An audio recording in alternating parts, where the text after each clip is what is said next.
Okay folks, here's where we've left off, and let me explain what's going on here as of right now. It's weekend. I didn't get time to get by the steel place. I wanted to get another piece of 2x3, but I wanted to get 1/8 inches times to 3/16. A little bit cheaper, and we don't quite need, you know, the strength in what we're doing. So I've got to get another piece of it, and let me see. I ordered the ball joints, upper and lower, for an 85 Corvette. We're going to redo these. We're actually going to use these. We're going to redo them. I'm going to box them in. I'm going to make new bushings, and I'm going to increase the size from 3/8 to 7/16 on the bolts. And of course our plates that we're running in here, which I'm getting ready to do because there's not much else I can do right this minute, because of course I'm waiting on steel, waiting on ball joints, waiting on my rims. I went ahead and ordered the blanks. I think it was about $108 or something for both blanks. Got a friend that gave me 2 8-lug rims that's got the centers I need that I'm going to take out, do some machining on so we can get our offset right. I found the rims I could have bought, been a little bit more expensive, but they would have been already the 8-lug pattern like we need, but they would have been 3.5 inch offset, and that wouldn't have worked for us. So I've got to build my own offset, and they didn't offer them in any other offset. So we'll build them ourselves. It's going to be tight getting these wheels under the car, which is fine. I mean, you know, I don't want it tucked up so far it looks bad anyway. But so rear end's out back. I'm not able at this minute to get it up here. I'm going to get my son to help me. It's going to be a pretty big job just because I got, you know, 150 cars stacked out there, and it seems to be in the middle of all of them. So one of them deals. Wasn't expecting on needing to get it out, but anyway, so I can't cut this section out yet. I could be setting the engine in, doing the mounts on it if I had, but I haven't. Like I said, I can't do the A-frame, so what we're going to do is go ahead and get the paper. We'll make plates. Now we got to clear the steering on this side, which is, I don't see it being an issue, but because we're going to try to U-joint from right here. May work, may not, may have changed some stuff, but I'm going to go ahead and start on these plates because, like I said, it's the only thing I can do, and I'm not going to go real heavy. I just want to go support them down. You'll see what I'm talking about as I go. All right. Okay, here's what we got. That's the pattern I come up with, and I think it's going to work out fine. Now I am going to do thin stuff. I'm going to do basically the same thickness as this, and I hate doing that, but I got to stop myself somewhere. You know, if it was up to me, I'd do it with 1/4 inch, but you know, I can't just keep adding weight to it. So that's what we're going to do. Thin piece there. We'll do one for the front. It'll change the design just a little bit, but won't be much. Then we'll do one on the other side. So go ahead and get that cut out. And I want to show something else. Okay, we got this box in the mail from Michael at MJM's workshop, and I wanted to show you what he had sent. And this is new old stock. I think they're from '95, but you know, that really don't matter, because when you're doing what I'm doing, you know, the most, even if I took it to the track, they're going to check the condition. They're not going to check dates, and this hadn't been used, so perfect shape. But this is the shoulder harnesses, RJS Racing Equipment, and so we've got that. So that just leaves us with buying the lap harness, and I can buy it cheap, so it's going to save us a lot of money. And this is the one that comes over your shoulders. The 2 straps come over your shoulders and hook to the roll cage behind you. And I have ordered, like I said, the wheels, and I have ordered the ball joints. And let me see, I'm getting ready to order I'm going to order a kit that is for a roll cage. And of course I can't order it for this, but I can order it for something, and then that'll be a lot cheaper, and then we'll just adapt to it. It's a lot cheaper than buying the steel and then bending it and doing it yourself. And you know, if you just buy a kit, so it's free shipping. But thanks, Michael, I appreciate it. We'll use them, and might keep me from killing myself. All right, we'll get back at it. Okay, we got my son, Street Drive 64, coming up with the rear end.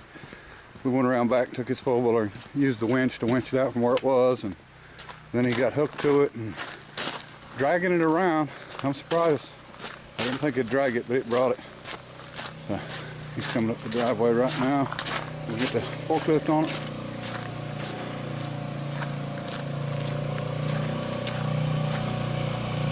It's a long ways, so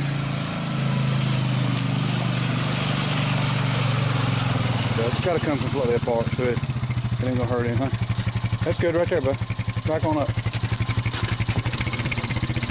That'll work. Thanks, sir. Send me a bill.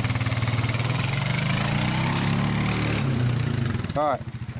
So we didn't do anything but break one shock, and I don't reckon that matters. So all that gets cut off anyway.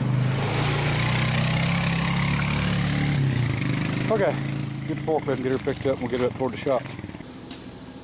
Okay, folks, we've got one of them welded in, and it's going to do really good. I think it's going to be plenty enough to help us out. Got a little more welding to do on it, but got to cut the other one out yet. And I may put a little cutout, just a little bit in there. When you do stuff like that, you want to, of course, cut it in a circle. You don't want to put a, cut in and then back up. You don't want any place that's going to give it a place to crack. It's like we're leaving something, and if you get a corner, it's easy to crack. So anyway, this side should do fine. That'll strengthen it up. And of course, like I said, we're going to do one up here in the front. And this is totally out of the way of everything, so you don't have to worry about it, hurting anything. And if I really wanted to, I could box this in, but we're not going to. I gotta know when to stop, and that's we're not going to do it. Anyway, parts should be coming in shortly, so we'll get farther along on that. We got the rear end around here now, so we can get started on that. And I gotta, like I said, pick up some steel, and we can keep rolling with this thing, and I'll be able to give you a price update here shortly too. All right, I'll show you more. Okay, folks, we got this one welded in, and we're good to go with them. I think we'll do something on the front ones. We're going to pull the rack off to get them old motor mounts that are on it off, and we may, before it's over with, change out this rack. I don't know. We'll see what happens. I like the rack and everything, but if it becomes a problem on the tie rod ends, we may change it. But we've got to hook it into these Corvette spindles. But it's not a big deal. Racks come two ways. You got an out front rack, which is in front of your suspension, and you got a behind. You can't use a behind on the front on the behind, because it'll steer backwards. So I've got a lot of old front wheel drive stuff that's got racks on it, so it's not a big deal. So anyway, but we'll keep supporting this A-frame and stuff. And I wanted to do this before I took the A-frames off of it,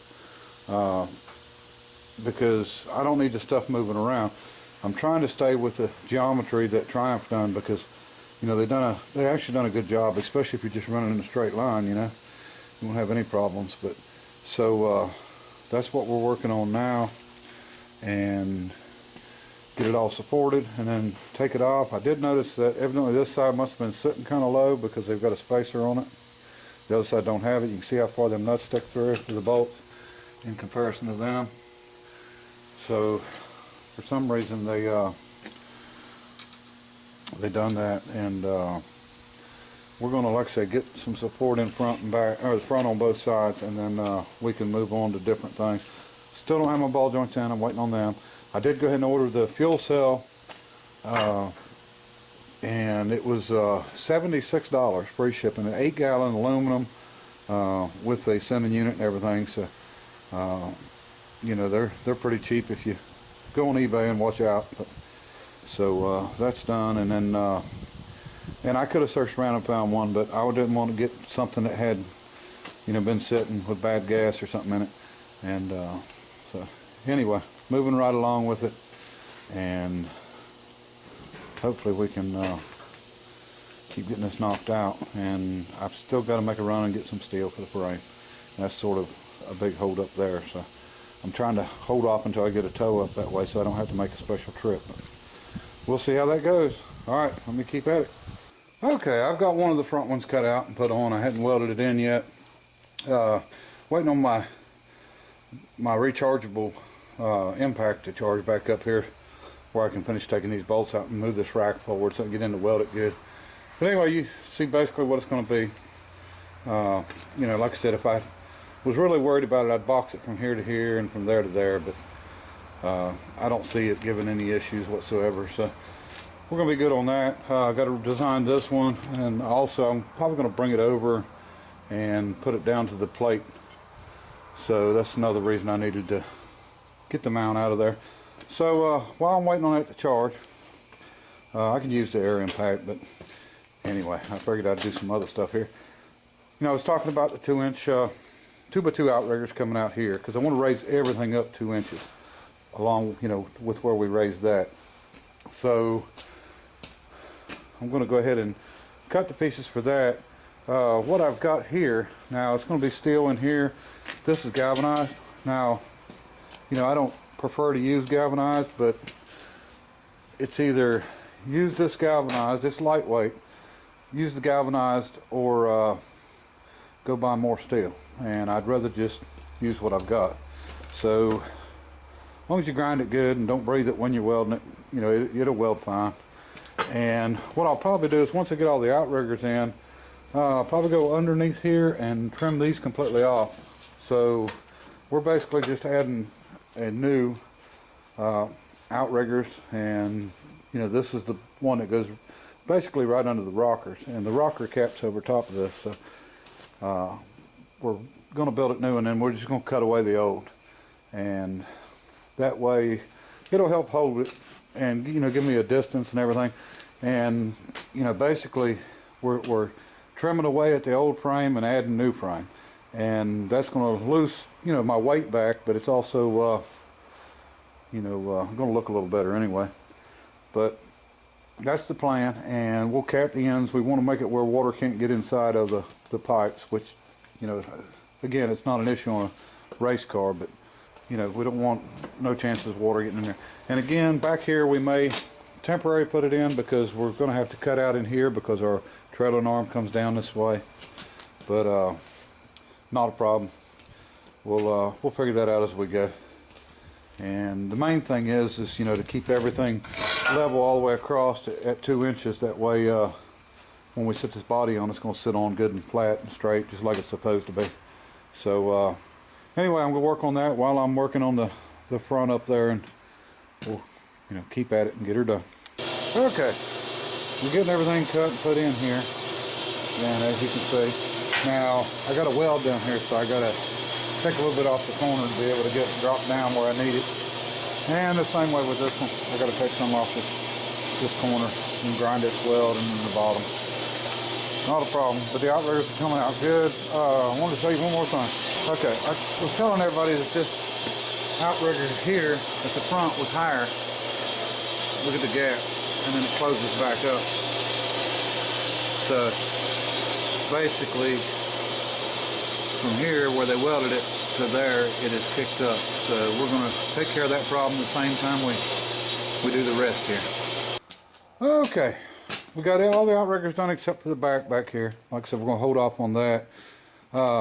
Like I said, these will be cut off, and everything outside of that will be taken away, and we'll lose a little weight back. This is a little bit heavier than what the outriggers are, not much, because it's thin wall, it's just 1/8 inch, and but it's going to bring us up level where we can mount. What we'll be able to do is just drill directly through the 2x2 and bolt the body directly down with the little rubbers like they had before, and that'll get rid of all the rusty stuff, which is not real rusty, but just on the outside. But I've got to grind all the ends yet, you know, where they fit down where the welds are. Same way with the front up here that's sticking up a little bit, because I'm not going to grind the welds, I'm going to grind the bottom corners of the 2x2 so it fits down in. Okay, we got them two done, and we got this one on and that one on, and we haven't welded everything yet because I'm getting low on Unimix, and when I go pick up the Unimix, I can pick up the 2x3 quarter wall steel and finish this frame up here, and welding all this up won't take long. And let me see, that'll be the front half of the frame basically done, and we'll get to work on the A-frames as soon as the ball joints get in. And well, we got to get the center out. Once we get that center out, we can get the engine down sitting, and we can start doing our mounts too, you know, engine mounts, and get that done. Volkswagen tires, that's what we're going to be running on the front. 125 R15 is what they call them. I think they're actually like an 80 series, but 1 inch taller than these 13s that are on it.